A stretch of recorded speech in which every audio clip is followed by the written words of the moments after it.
Hey, I'm Jeffrey Rickman. I'm the preacher here at the Nowata Methodist Church, and we have a studio where I like to host people sometimes. We do a lot of stuff that's obviously scripture related, worshiping the Lord related. That's the most important stuff. But we also want to be helpful to Nowata where we are. And recently, TJ made me aware that there's kind of a kerfuffle. I don't know what the right category would be online. And of course, I saw some of it on Facebook. I've got some of this pulled up right now. There was a post by Sheena Taylor with 109 comments. We got something from Taylor Wellinghoff with 91 comments. We got something from Caitlin Nicole. She's a reporter, wanted to do a story on what we're going to be talking about today, which is the water supply for Nowata, which as a young man, I would have thought sounds super boring, but it's actually, super important. You don't want to get poisoned from the water that you're drinking. My wife noticed a couple weeks ago that the water smelled kind of weird, and we didn't think anything of it. We got a filter on our home water, but there's a lot of people really concerned about it. TJ called my attention. Apparently, they did a whole news report, Oklahoma's own In Focus, explaining the letters about lead pipes. So I told my dad I was doing this morning.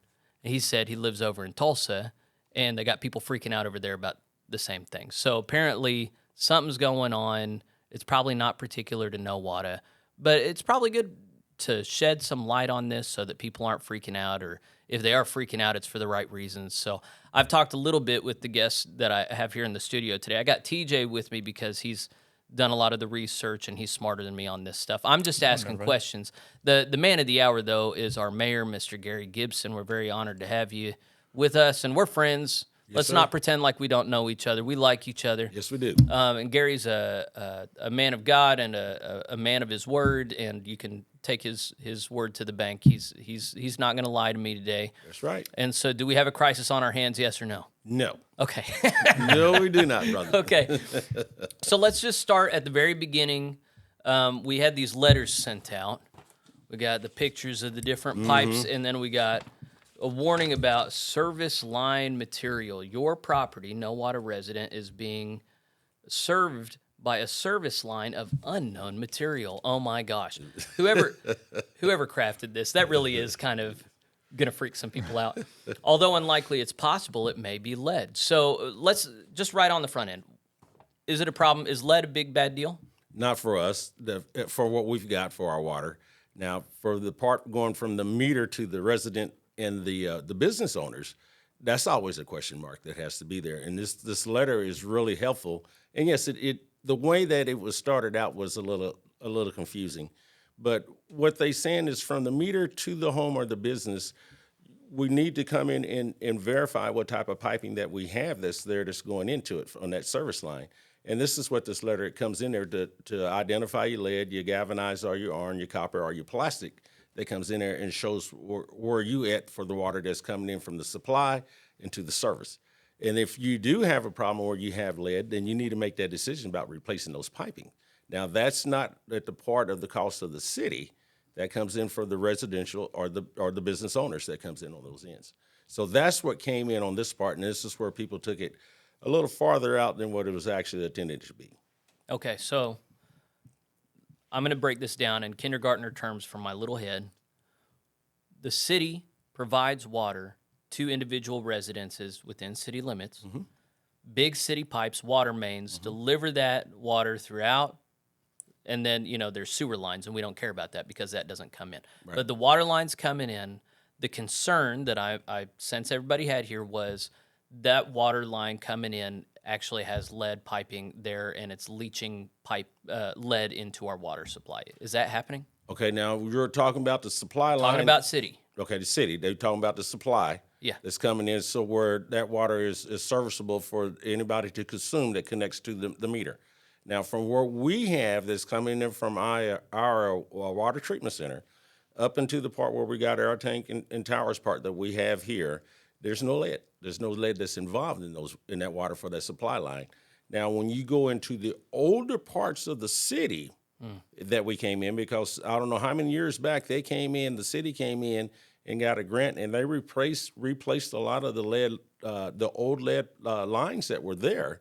Now, we're still coming there and checking to verify that if there are any more. But what we have on our supply that we have set here, we're pretty much on the good side of everything that we have. I'm going to say back to you what I heard. Once upon a time, there were pipes for Nowata City Water that probably had lead in them, but an event in the past was replacing those such that the new line should not have lead in it. Hypothetically, there could be some old line left, but to the best of y'all's knowledge, all of it was replaced. That's correct. And our biggest concern, while we say that all of it that comes in there should have been replaced, is that because of the historical group in dealing with the brick roads, so we still got water lines that's in there, and we're not able to come in there and destroy those roads. Now, if it comes into the part where those ruptured, that comes in, then we'll have the right to come in and do the service repairs for it. But to come in and verify those right there, we have restrictions to go in there. So these are the ones that we come in that we may have concerns with. So we can't get the lines under the bricks. Not under the bricks at this time. We're still got there's still a lot of legalities that comes in there when you deal with historical. Okay. So, just so I heard you right, there's a few brick roads in Nowata still. Do we know for sure what the pipes under those roads are made of? We don't know that. We don't have one. The things that we know of that they're probably, and what they have found were cast iron. Okay. There was cast iron. They wasn't lead, but we found the areas, especially in the downtown part in there, where there was a lot of lead piping and everything that came in, and they replaced those. That comes in, and even you can go through the alleyway that's in between where you got Galloping Goose and the other parking lot part in there. You can see a water line that they had removed, and they had uplifted the bricks to come in there and replace those lines that was in it. So the ones where they found mostly where the lead part was in there was in the downtown area that they had. It wasn't so much into the residential, but those pipings have been replaced.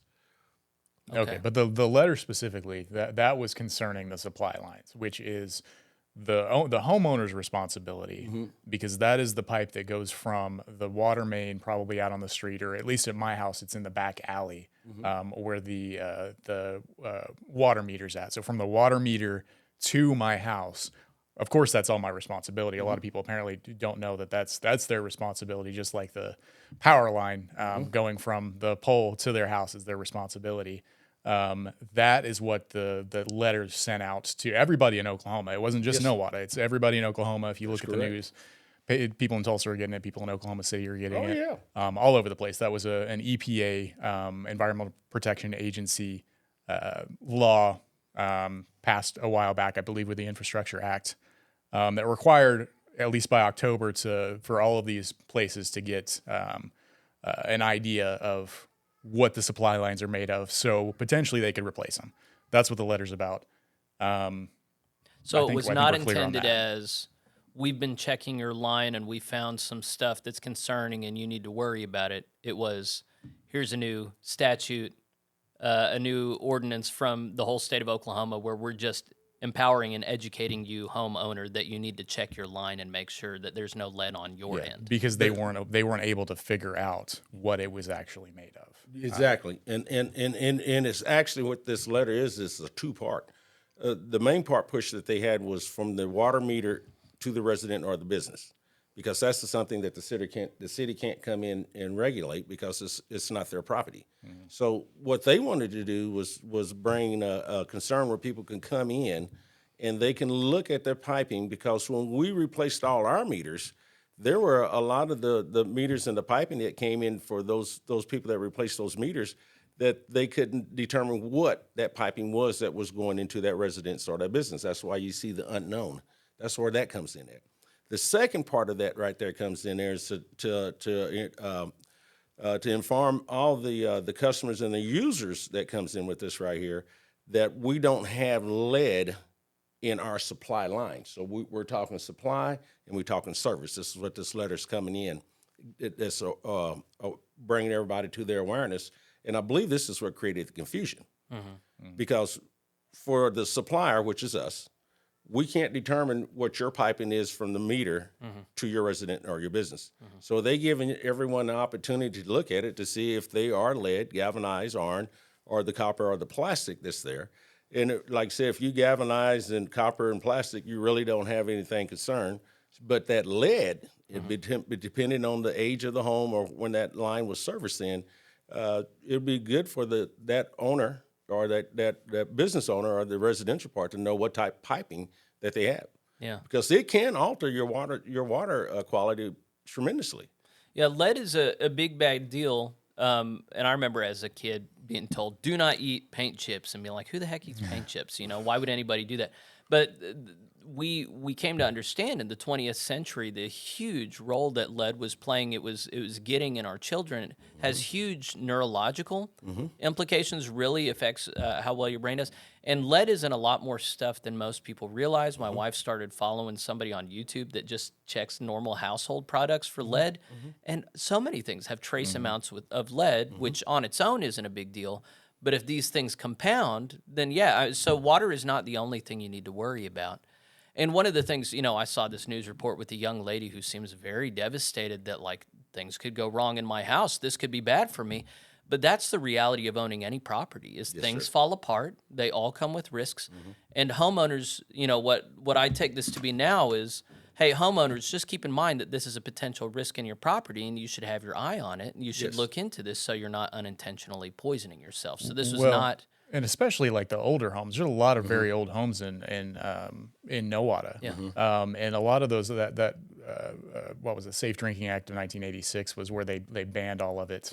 So like anything around the 80s, if your house is built in the 80s, especially like early 80s and before, then you probably want to check your pipes. Call a plumber, like figure out what are these pipes made of. Crawl into your house if you've got a crawl space and see what those pipes are made of. And you might consider like replacing them if obviously if they're lead. That's an unfortunate reality of what happens when you buy an older home. That's right. So, But even so some people might listen to that and go, okay, great. They didn't tell me this when I bought my house. Where's this money going to come from? Is there any money available to people for changing out their pipes? Well, when they came in and aired everything on News Channel 6, and like you stated earlier, Rick, that this letter didn't just come to Nowata. This letter was basically sent to everyone in the state of Oklahoma who uses public water services like what we offer here in Nowata.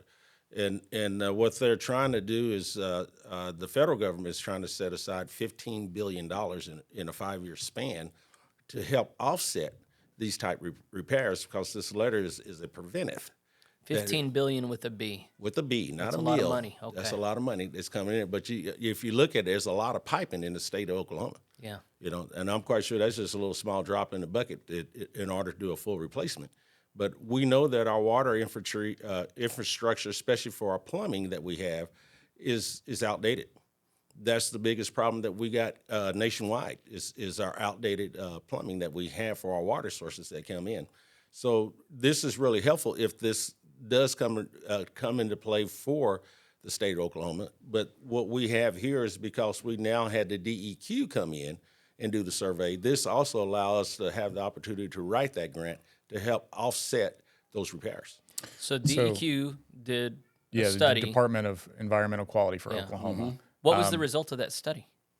For us, Yeah. We passed. We were in good shape for the things that we had for our water testing, and that's what we do for our water treatment system that we have here. We got several test stations that we can come in and we can test our water that we have, and even to the water that we supply to the other water tanks to the other rural areas. And I heard a lot of people have spoken about, that the water have an odor, that comes in. And there's two things that can generally cause that problem. One is the temperature and the flip of the water coming out of the river that we come in and pull our water resources from. The other is when you go into the rural area, we pump to the tank. Now, what's coming out of the tank in that rural area and their board that has in there, they got their parts where they also got to do their end to keep that water at a quality level. And they also have to use their test procedures that goes in it as well.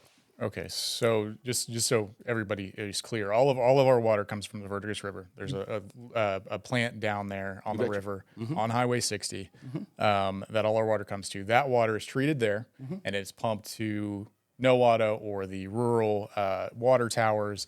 And then in the case of the rural water towers, they've got additional tests that they have to. There's a council, a committee that's over those rural water things, and they have to do their own testing. Is that?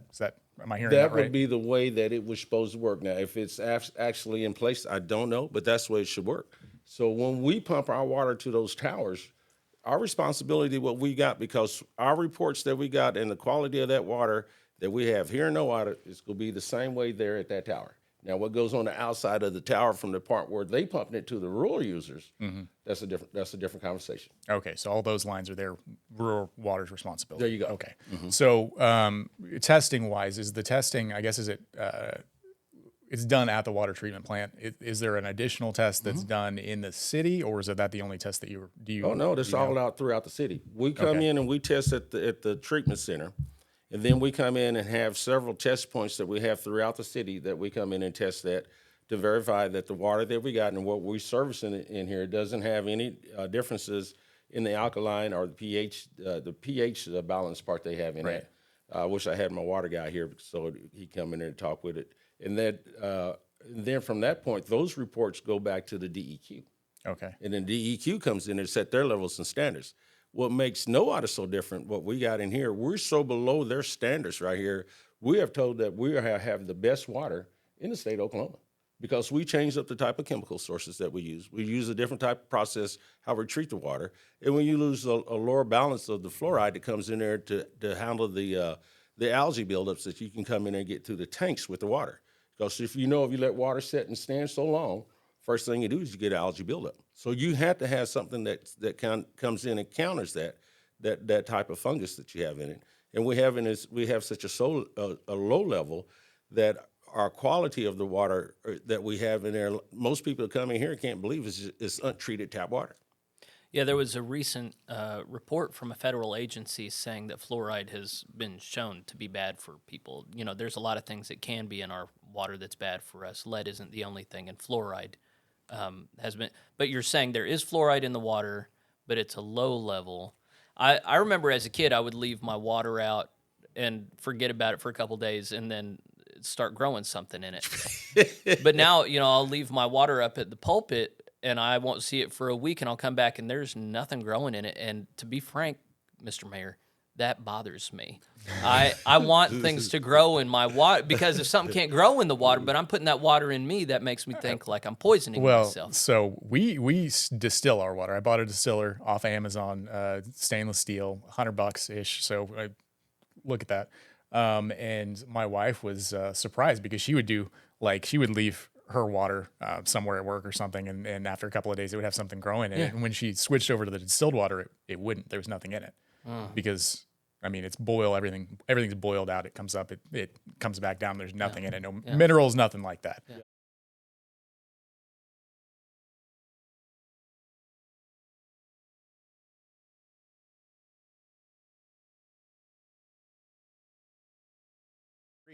We had people that came in that was servicing our church, and which was our pest guy, and he said, "What do y'all do with y'all's water?" He said, "I can't believe that the condition of it, how well it smells and everything. So you have no odor with it."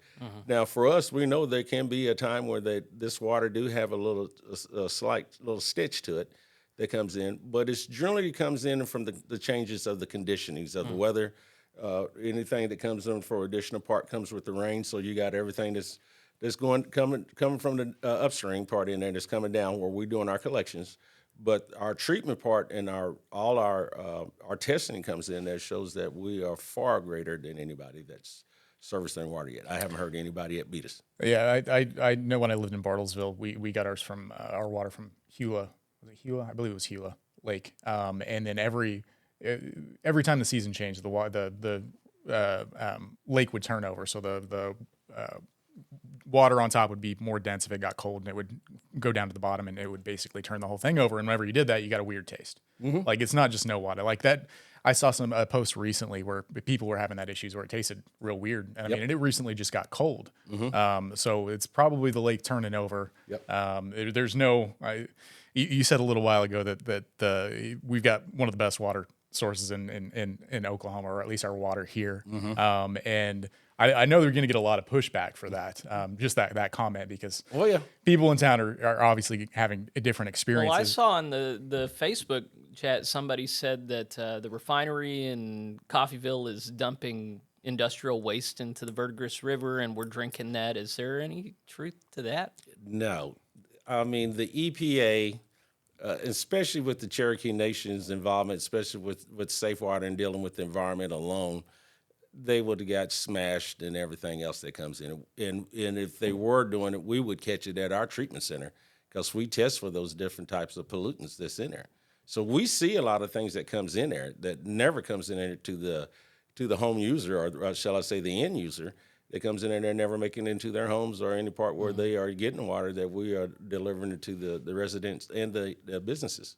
So, no, that right there is hockey puck. Was hockey puck? I love that word. I ain't heard that before. Was that the direction you were going to go, TJ? Well, I just wanted to push back a little bit because I don't know how recently, because I just recently moved back to Nowata.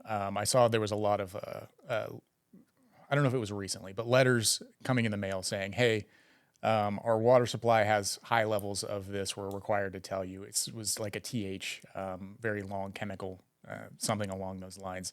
So the people we're getting letters like that. Is that something they should be concerned about? Do you know anything about these letters that I'm talking about? If I would have done my due diligence, I would have had it. TJ.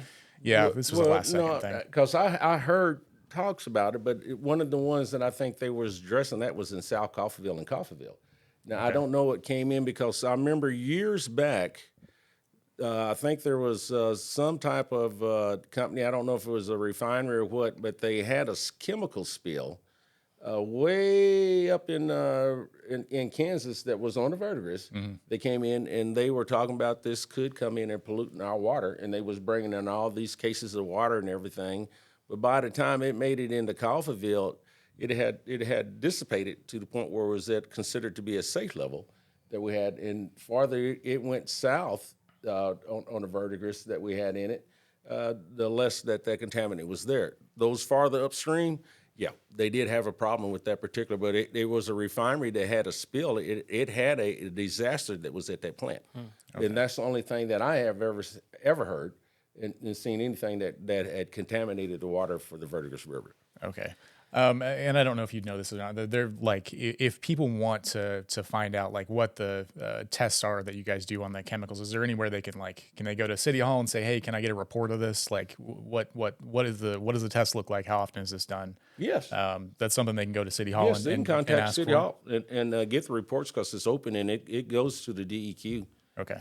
Every time that we do these. Well, and the DEQ's probably got something online that reports. Okay. They have anything that comes in there, and they'll give you any reports that comes from any community or anything that you come in with, and that report is there where you can review it, and you can always question it. Okay. And there was one question I wanted to backtrack on. This was concerning the water mains in the city. I think you said that most of them are made out of galvanized. No, it wasn't galvanized. It was some other material. Iron.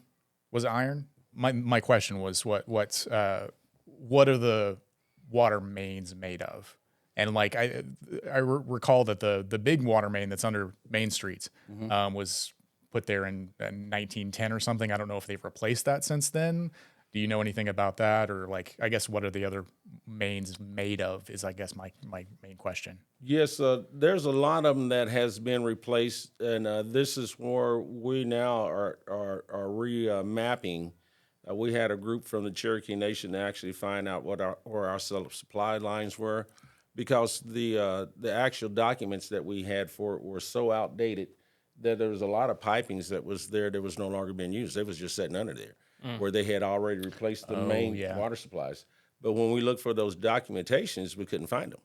That's where they came back in it. So now what we're doing is rewriting these, and we brought a group in to find out, which was out of the Cherokee Nation through a grant that we had in that, to remap our piping. And this is where we're coming in and identify the type of pipings that we got, where we at, and where they actually flow, because we operate in a loop type process with our water. So that way you'll never have anything standing in a corner. So it's constantly circulating. Gotcha. Yeah. So you got a high end and low end of our water supply that comes in here. So we constantly circulating everything that comes in, so you don't have no stand downs. That's why when we come in and all of a sudden we get a flip of the temperature, or we get a flip of additional rain, more rain than we come in, you find the fire department coming out to go into the fire hydrants and they pumping water. That's what they're doing. Oh yeah, okay. Yeah. I've seen them. Yeah, do that. And that's what they're doing. They're moving that part where the chemicals and how we work things in the piping changes its makeup, and it would give you this sign of where it looks like you got brown water. So they pump that, and they recirculate and pull that all out of the piping. Gotcha. Okay. Well, so you mentioned the Cherokee Nation. That was I guess we'll go into the money that was donated. That was one of the big concerns. So the Cherokee Nation donated. Let me pump the brakes Yeah. real quick because I want to summarize what we've talked about so far because that's what I need whenever I watch stuff like this. From the mayor, who's apparently got his eye on this ball pretty good. I hope as people are listening to you, they're going, okay, he's very familiar with this situation. Okay. The water supply on the city's end, to the best of your knowledge, the piping you have doesn't include lead. Best of my knowledge is correct. The filtration, chemical treatment that you do is not only sufficient, but above the standards of most places in Oklahoma, rural and urban. You meet a high standard. That's correct. The water that we get from the Verdigris River is overseen well by both federal government and tribal authorities who would not allow it to be polluted. There you go. It sounds like these are not things to be concerned about at all. Yep. Okay. So the whole thing that this started on is it is worth being concerned about, especially when you have an older home. What kind of piping goes into your home? You're responsible for that. That's correct. I also wanted to say, I follow a lot of people online that are health experts, and it's not a bad decision to get a filtration unit for your home, is it? Like, you're not at all saying, you don't need any, just drink it normal, everything's going to be fine. It's good to have a distiller. It's good to have a filtration system for your home, right? Well, yes, because one of the things, our water is hard. We got hard water. Yeah. That's just natural. Can't change that. But a filtration unit in your home, it can sure change the whole thing. So you can change the longevity of your O-rings, and everything comes with your valves. Anything that comes in there for your washer, that comes in there, your dishwasher, anything that comes in there dealing with water, it can prolong the longevity of the use of that appliance. So you will never fail with that at all. And when you say hard water, it's calcified. There's a lot of calcium in the water. You betcha. Yeah, so you can get if you wanted to resolve that, you hypothetically could get a water softener to install. Just like I had one at my previous home. It's just like a big water tank. Yep. So that's what you mean by hard water. Yeah. Okay. Because it'll sure short-live your hot water tank. I tell you that. Yeah. I like my hard water. I like minerals. But I had well water out whenever I was growing up, so it was really calcified. Like it was out there Verdigris. Well, and that's why some people don't like having those distillers, because it removes a lot of the minerals and stuff that you would otherwise get from I've water. heard that. You don't care. You don't care about I just don't want the fluoride in there. I'm pessimistic about that. Like, because that's an issue. But that aside, I just wanted to make people aware. Everybody's buying bottled water. Plastic's bad. Oh, plastic. Get out of It that. has You're poisoning phthalates. It has endocrine disruptors in it. Don't drink bottled water. Yeah, lead's don't bad. drink bottled anything unless it's glass. Lead's bad. Plastic's bad. Get some man. glass. Go that way. Okay, that's soapbox. Wait, okay, before we go in the funding route, we did need to talk about the water mains busting, because it's a regular occurrence in Nowata. It has been since I moved here almost 10 years ago. Is there anything to be done about that? Yes, we're working with it now, but you have to understand we're understaffed in a lot of the fields that we got. But what we're looking at when we see that these water lines are rupturing, that's because we got an aged infrastructure. Two, for the last 2 years, we have went into a drought condition, and this what creates a lot of stretch and retracting that's in it. So that's why you see lines busting in Tulsa, in Bartersville. This isn't just a Nowata issue. When you go in there and your environment change that drastically, the first thing you go see is ruptured water lines. And if you got an older infrastructure in your water lines for your piping and everything, those weak points are the first that's going to go. And this is why you've been seeing, especially for the last 2 years. Right. Yeah, when you've got a city that's 100+ years old, and you've got water supplies. It's not something we can budget to replace all of the things at once. Like, not only are you replacing the pipes, you've got to tear up the roads, you've got to tear up all of this other stuff, and then you've got to replace all of that stuff. Betcha. And then that's not a realistic thing. Ideally, that would be great. Could we do that? Right now, it's just at the information gathering. You don't have the records of where this stuff is underground, so you're having to reconstruct all this stuff. That's infuriating. Well, exactly, and I can tell you why. There's a water leak that was right on the corner of East Delaware and North Willow, right where I live at, and that water leak has been there quite some while. And because of our labor part, then it was always on the list, but because of the crucial part of it, there was just backlog for the other things that had a higher emergency for it. Well, when they came into the places to shut the valves off, and these valves are probably back in the 40s and 50s, one of them just completely just self-destruct, just fell apart. So they came in and had to work out real quick to come in and try to replace this valve and get water restored, because where they were at with this main supply, they came in and actually shut the water off to the whole city because they didn't have a proper shutoff. So when they came in to do the repairs and replace that valve because of its aging part, all of a sudden another valve and a piping that was there that was cut that hasn't been used was never on the paperwork that they had, and everybody's like, okay, where did this come from? Right? And this is how we're working with a lot of the paperwork for the things from past that was never recorded and was passed down. So now they had to come in and replace that valve, fix that valve, so they can shut off to fix another valve that was there. And it went from the part where it went from a 6-inch to a 4-inch piping, and they had to reduce this down that comes in it. But when you look at the paperwork part in there, it all says that it's a 6-inch pipe. So you guys are just playing like catch up and it's backtrack because the records are not good. Oh, yeah. It's like when you dig a hole and it's all of a sudden you look down there, it's like, surprise. Yeah. That's what you get. We should take a minute just to say thank you to the city workers that are dealing with this. I mean, it Yeah. comes up out of nowhere. You can't plan on these things, and then they set aside their whole day, whatever their workload is, and it's not clean work. It's dirty. They're getting down in it. God bless you guys. Thank you. I'm glad you said that, because, brother, here's the deal. Our public works group here is so understaffed. We got 6 people. Do you? We're supposed to have 31. Oh my And gosh. they are Really? Yes. Really? And this is how hard that group works to supply and keep the city going. We're supposed to have 31, and we have 6. That's 6. surprising. Did you know that? I didn't know that. No. When we addressed the That's state of the crazy. city through the Chamber of Commerce, was telling, everybody was coming and said, well, you got the city workers not really doing anything. I was like, hey, listen, these guys and gals, they working their butt off. Well, They so understaffed and Yeah. everything, and they still keep the city running. There was a slight water leak behind my house up in one of the alleyways, and I noticed it just walking the dog one day.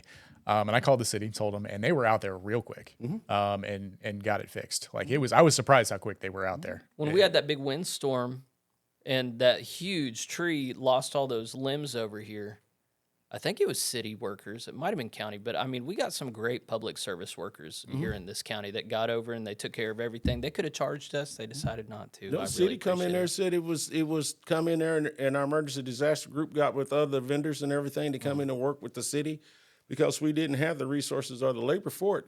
And they came in and said, you put it on the curb, we'll come in there, haul it off, and we won't come in. That's right, yeah. Yeah, that's the way we work. We take care of our community. We got a small community here. You would expect that the mayor wouldn't even know how the water works. If I was mayor, I'm not sure I would have taken the trouble Well, to and figure out what you you just have. got recently elected. Was it been 2 years? How long has it been now? About, I don't know, I think I'm in my second year now. Okay. Yeah, coming to the end of my second year. Okay, and you're already on top of all Yeah. of this stuff. Well, So, I work with as a commissioner now. I'm still Ward 2 commissioner, so I do 2 hats that works with it. But it's my team. We've got a team that comes in here that's so impressive, that comes in and is willing to do the share, what you call it, share knowledge, come in there so we don't always reinvent the wheel. And we have people that really specialize in certain areas. And when it comes in, I know that person's right there and say, hey, you go take the lead on this. And then we'll let them lead through it and everybody follow. So we got a real good team. I'm really blessed to be involved with this group.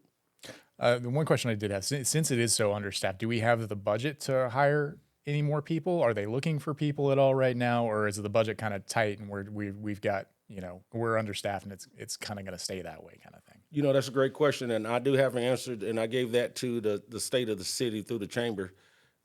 Our city manager and our administrative group has done an outstanding job setting our budget. And what we have done, we verified that through the inflation that we're coming through here. Most of the other cities and towns came in, they had to do layoffs.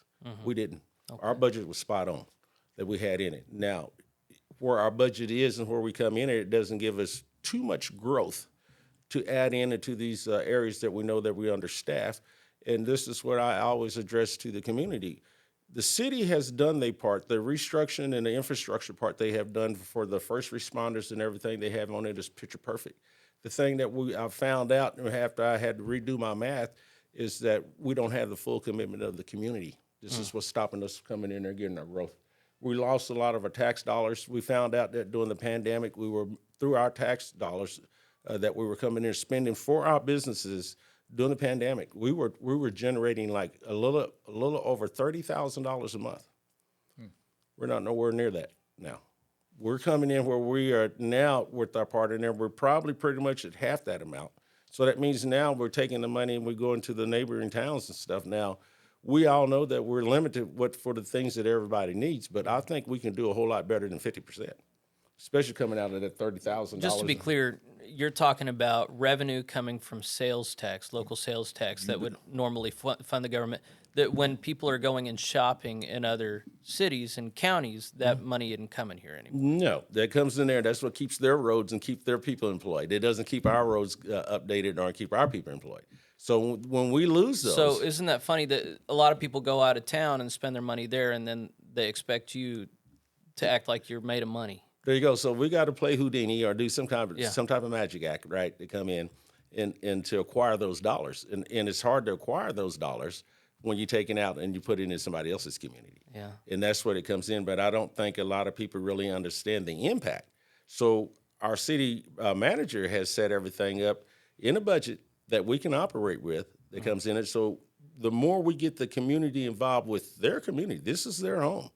The more they get involved with it, the more we can do things even to come in there for the development or any type of upgrades. Because we upgraded that whole water treatment plants. We did everything to change up with the computing. We can come in and operate with it remotely. We changed everything with the alarms for anything that comes in, for anything that's been added or removed. We can now measure those through any type of what you call those sensors that we have in there for those two as well. We can also measure our water pressure that's coming in from the treatment center to where we got the tank at, where it's going to be right behind it. It's where the new water tower has been established now. Oh, you're taking it to that. Well, okay, we'll talk about water tower and money here in just a second. My little hobby horse I wanted to get on is just a lot of people, they'll listen to us and go, hey, times are tough, inflation. You were just talking about inflation. I can't afford to shop in Nowata. The thing I have hardly heard anyone take account of is time is money.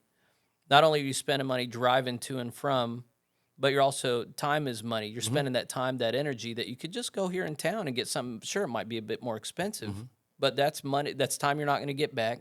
It's almost a wash almost all the time. And even if it is a little bit more, there's a joy in supporting local rather than supporting Tulsa or Bartlesville or something. So I just think it's important to say that out loud. Thank you. So I pulled up the article, Cherokee Nation contributes $1 million to Nowata Project, providing safer, cleaner drinking water to the community. Got Mayor Gibson right there with the Cherokee Nation signing, Chuck Hoskin Jr. signing that, and that's an article written about this. So, TJ, you were bringing the conversation back to money. He was just talking about the water tower. Shape that conversation however you want, TJ. Yeah, so the Cherokee Nation donated, you said it was probably about $1.2 million earlier to the city of, is it the city of Nowata or the county of Nowata? It was city. City, okay, this is the city of Nowata. That was, I think that article was from 2022, so it's 2024 now. Kind of tell us what's going on with that money. So first off, the biggest thing was, can that money be used somewhere else? People were putting allegations that it's like embezzled somewhere, something's it's gone missing, it's disappeared. They're not using it for what it's supposed to be used for. Kind of explain that a little bit. Okay, well, for one that comes in there, that's grant money and it's allocated, and you can't use it for nothing before it's been allocated for. Secondly, is it never goes into the true hands of Nowata. It's money that's been pledged by the Cherokee Nation, so they still hold the money. So when we come in and start the project, what they'll do is release the funding. That funding has been already set aside through the Cherokee Nation for Nowata. So when they start the project, that money is released by the Cherokee Nation, does a pass through Nowata, and goes to the builders. That's how that works then. Okay. And I'm sure the Cherokee Nation is taking account, like, okay, this is where it's going, this is what they're using. There it you for. go. So they're the ones watching over it. It's not the city. Exactly. So okay, we've got the $1.2 million that the Cherokee Nation has been donated to the city. But we haven't taken that money in yet, have we? No, that money is still set aside. And see, the Cherokee Nation was the one that pushed us over the hump, because we had Arbor Grant money that came in. This whole project is right under $4 million. And a lot of people just think it's $1 million. We have other grant dollars that came in to allow it, but we never could reach that final grip until Cherokee Nation came in there and said, you know what, you deserve a quality water. And they came in, they got us for, it was the last seal of approval for us to get there. Okay, so the $4 million altogether, what was that used? Like, what is that for in general? Is it just a water tower? Is it overall water supply stuff? Like, what is is set aside for? That's the build for the tower. It's the piping that comes in that you need in the valve sets to tie into our regular piping system that we got. So we'll have a line, I believe, where we'll check for the main line from, and I'm not sure about this, but this is what I heard, that we'll go from the main line, what we see from the water treatment center, to the tower. We'll verify everything is there, that line is good, because we're pumping a lot of water that will be coming into that tower. Okay. That comes in there. So once we come in those ends off, there's a little bit of money that's left that we can probably look at the part. If we bring that tower and we come in there and challenge this older infrastructure, and that's my biggest concern, is are we going to have a bunch of geysers? Now, we still have regulators on it, but now we are gravity fed. We're not dealing with a pump station. We have a better pressure system. Which is what we've got right now. We're on the ground. That little tank that you find that's right there by Eagles, the gas station that's on the ground, that's where our water come in, and we had to have pumps that churns that water constantly. So when we go up in the air that we come in here, what's dumped in that comes in there, it goes down. So nothing is never held. So you don't have to churn that water right there. So this is the big tank that's on Highway 169 that you're talking about. Painted one. It's not the one that's up on the hill. We're not No, using that one at has all. been out of discontinued before. I think I'll arrive back here in 2008. Okay, so it's just setting up there. It's not being used for anything right now. The big one that we're using is the one over there on 169 by Eagle, the gas station. That one that's got the What are we painting going on to it. do with that one that's not in use? Well, I had brought up a suggestion that, if when we come in, when we bring the tower, the tower, gravity tower tank that's in there, if we could think about looking at as a community shelter, because that's one thing that we don't have. It's round. We can come in there, upgrade the parts for entries that comes in there. So if it comes in there where people don't have shelters, they can go into that area right there, and it would be a shelter that comes in there for those. We get tornadoes here. That comes in because we just don't have any. We don't That's have an interesting idea. So That- convert the old water tower, like take the legs off, plant it in the ground, put some doors in it, and it's a shelter. No. The tank that's already on the ground.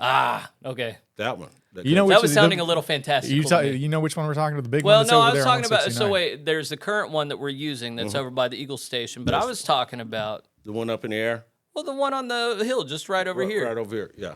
Would they? No, there's no decisions being made. Some people wanted to come in there if we can keep it as a historical marker that comes in it. Everybody's looking at something for advertisement that's coming in. Everything's up Okay. there. Everything is just on paper, and it's just talk right now at the table All right. for that particular one. I was excited about the fantastical idea, but that's not going to happen. Okay. Okay, he's talking about the one that's over there. No, it's on I the hear you highway. now. Yeah. Moving That makes sense. gutting it, taking out the inside of Yeah. it, possibly using it as some kind of storm shelter because there's not a storm shelter in Nowata. We don't at all. have one, and like I said, we do have tornadoes. Yeah. Coming right now. Lately, they've been getting pretty close and close and close. So that's just a thought and talk at the table. So, okay, we've got the money secured through various agencies that provided grants. We've got the plans in mind for what we want to do. What's the connecting tissue? What timeline are we on? We're already in the start of the build part of the tower now. What they're doing now is doing the ground survey and doing the groundwork. They'll start ripping up the concrete foundation that's coming in there. That's from the old fire station where it used to be there. They'll clean all that up, and then they'll come in. I've asked and talked with the city manager, Melanie, and she agreed that we want to do a shoveling dig with the Cherokee Nation, because without their donation that they had given to the city, we would never have it. So we'll have an official ribbon cut with the shovels and everything to come in and do that when they'll start pouring down the original platform and everything for that tower to set on. So, but we're already in it. Okay, We've so been in what's it for about a week and a half. Okay, so what's the timeline on it? When are we looking at, like, it being completed? Anything like that? Do you know?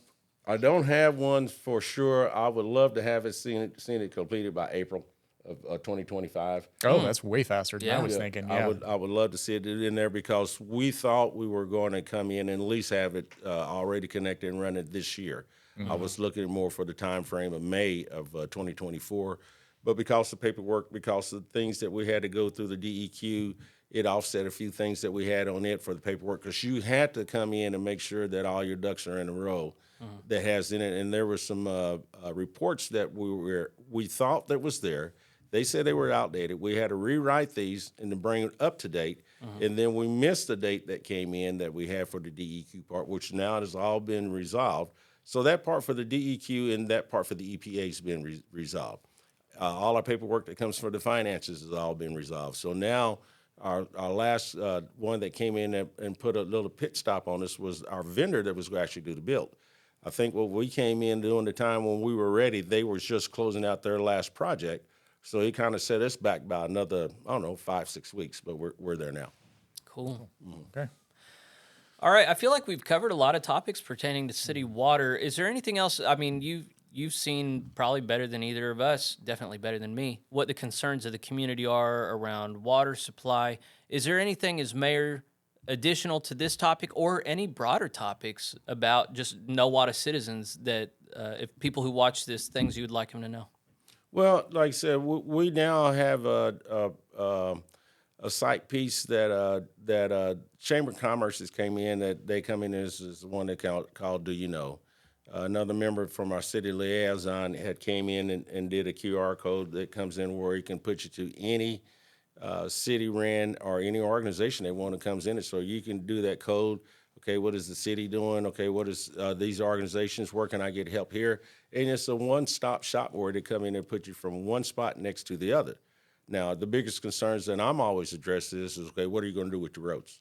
Well, we can only do so much with our roads until we can get the community to come in there and commit to their community, where we can get the tax dollars and increase. Then we can always do more. But at the same token, I'm working with ODOT right now to finish out the part for East Delaware that comes in, because that is always, we found out, has always been the truck route. And they still got trucks come in it. So we wanted to come in there and reinforce those, replace it like they did from 169 all the way up to North Sycamore, but we like to take it all the way up to the part where you're at Pine, where your truck routes are coming in. Instead of coming in and spending so much time going down Main Street, you can actually use the actual true truck route, which is East Delaware. And we found that out through the county and with the city, where we were collaborating and operating as one. So we got a stronger workload that we're dealing with between city and county. We're working with the industrial park out here where Love's is. We got 2 businesses that are interested in coming here now and finding home for 169. And one of the things that we're working with now for my group, and the things that we're looking at, is how we can tap in some of the resources off our 2 main corridors, dealing with 169 and dealing with Highway 60. We did have a little pushback for the new Dollar General. Yeah. But the thing about it was, it's like, well, we had to be doing something really good for the $1 General that they have so much people coming in and buying there that they can't even pull their products off the pallets to put them on the shelf.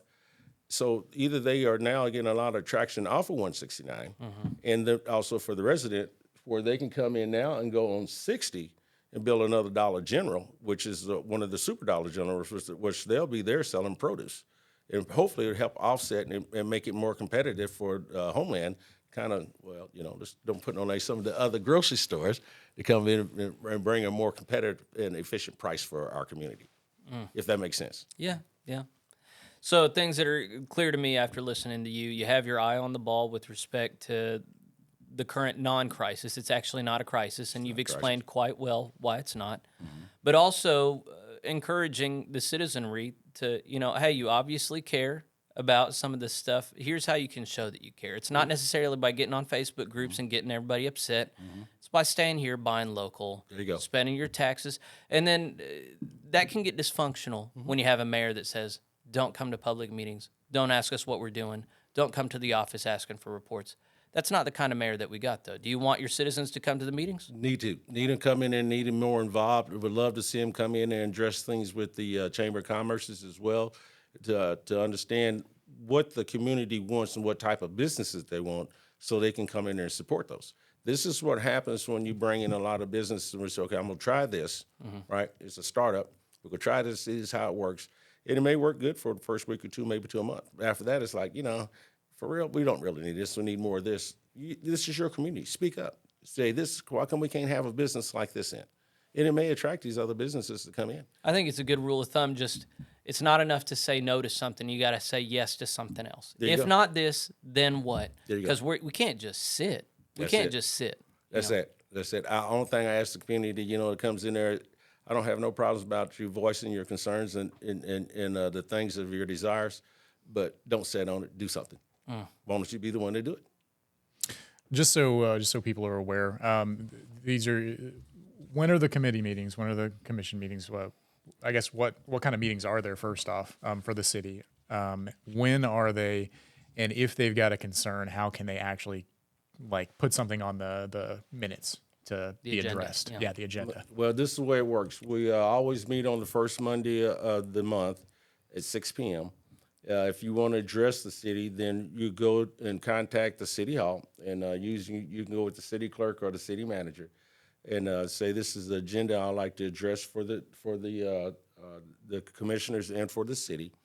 They'll put you on the agenda, and once they come in there, they're notified. This is the part where you come in and address your concern and what you have to say. Now, you have to list it that comes in there that you have on those parts. And then you can talk to the commissioners. You can talk to the city. You can talk with everybody that's there. We can come in there and look at it, city ordinances that's in play, why these are there. We can explain it through our city attorney. That's everything that's there. This is your opportunity to voice. As one has gone through this process, it's not that hard. It's good for you, and you guys are really very capable. I enjoy going to those meetings. So. We didn't beat you up when you came in and addressed this, did you? No, y'all were good to me. There you go. And that's at City Hall, right? Yeah. Okay. Just to make sure. That's Not at City Hall. It's at the fire department. Fire department. Fire department. Okay. Yeah, Okay. City Hall's not big enough to hold it. Yeah. Right there. That comes in. Okay. Fire department over there by the park. South First Park. Monday, 6 p.m., fire department. Even if you don't have something on the agenda, just come watch business get done. See how the sausage gets made. There you go. Yeah.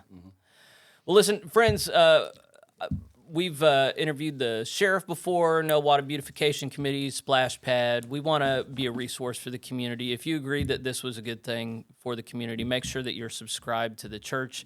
Feel free to do a lot of the scripture reading and seeking of the Lord that we put primary. But also, if you follow along with us, we want to be a resource to you. So let us know if there's additional follow-up on this topic, or if there are other people locally you think we should be talking to. You can email us at Nowata Methodists, S at the end, METHODISTS @gmail.com. So, Mr. Mayor, thank you for your time. God bless you. God bless you. Yes, sir. Thank you for the time that we have in there, and I appreciate this. And I like to leave my spiritual gift for everybody too that's listening. In the book of Deuteronomy, the Bible tells us to love the Lord our God with all our heart, with all our soul, and with all our might. And I'm wondering in this time and age, if in this area right now, if we actually love the Lord with all our might. So give it your all. That's right. Amen. Amen.